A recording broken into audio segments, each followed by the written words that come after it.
So the UK government is looking at a pay-per-mile, which is road charging, to replace fuel duty, vehicle excise duty. So the problem they have is there's £40 billion worth of money comes into the Treasury, which is generated by diesel and petrol duty and the vehicle excise duty. That's being eroded not just by the lockdown, but by the use of EVs. There are many, many more of them now, and by 2030, they're going to be banned, so there'll be no fuel duty at all. So what does the government do? So the idea is to charge road users per mile and to get rid of fuel duty and vehicle excise duty completely, and hopefully plug that gap. But the big problem the UK government has is that every 5 years, road charging, pay-per-mile has been suggested since about 1964. And every time the public has had a backlash, no, we don't want to do this. And Tony Blair did it in 2007. And the backlash was a petition signed by 1 million people. So it's always been viewed in the UK as a poll tax on wheels.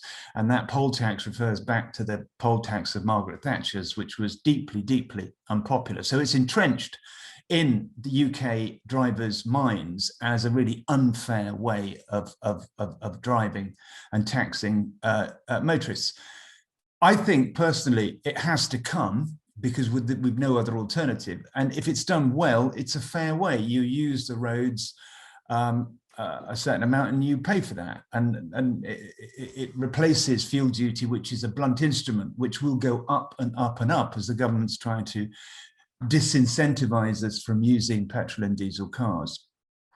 But the big problem the government has is that they're asking us to pay for a road system which at the moment isn't fit for purpose. There's a £12 billion backlog of road repairs that would take, if we started today, about 10 to 12 years to put right. So how can you charge people to use a road system which the RAC recently called similar to the surface of the moon because there are so many potholes?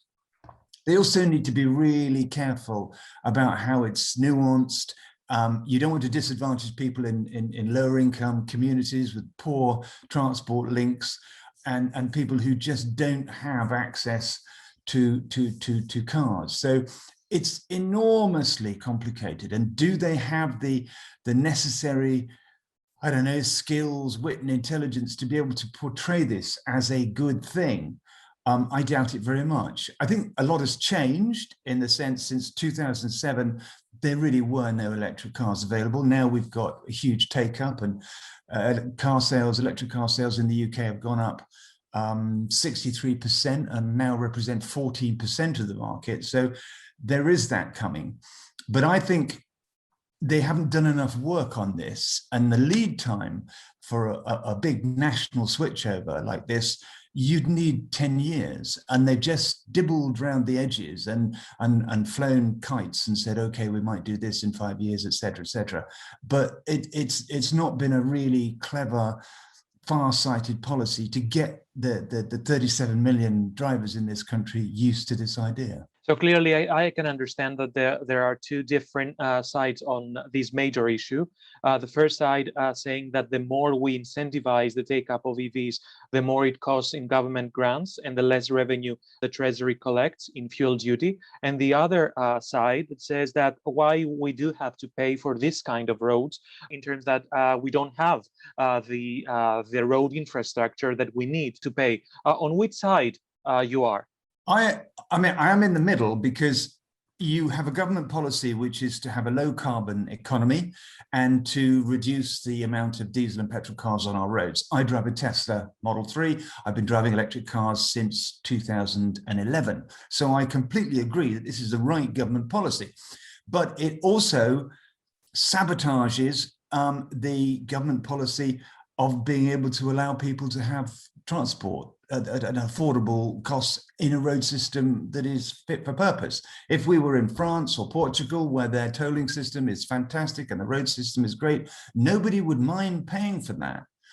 But the idea that we are going to be asked to pay for substandard roads and unreliable journeys, because it's not just the roads that are in poor condition, it's the amount of congestion that we have. So if we are being asked to pay for unreliable journeys and poor roads, people won't do it. So as a conclusion, I can understand that your opinion is that you are in favor of road charging as long as it doesn't disincentivize EV take-up. And of course, as long we have the roads that we need to have. It doesn't, yeah, it's very important that we don't stop people buying electric cars.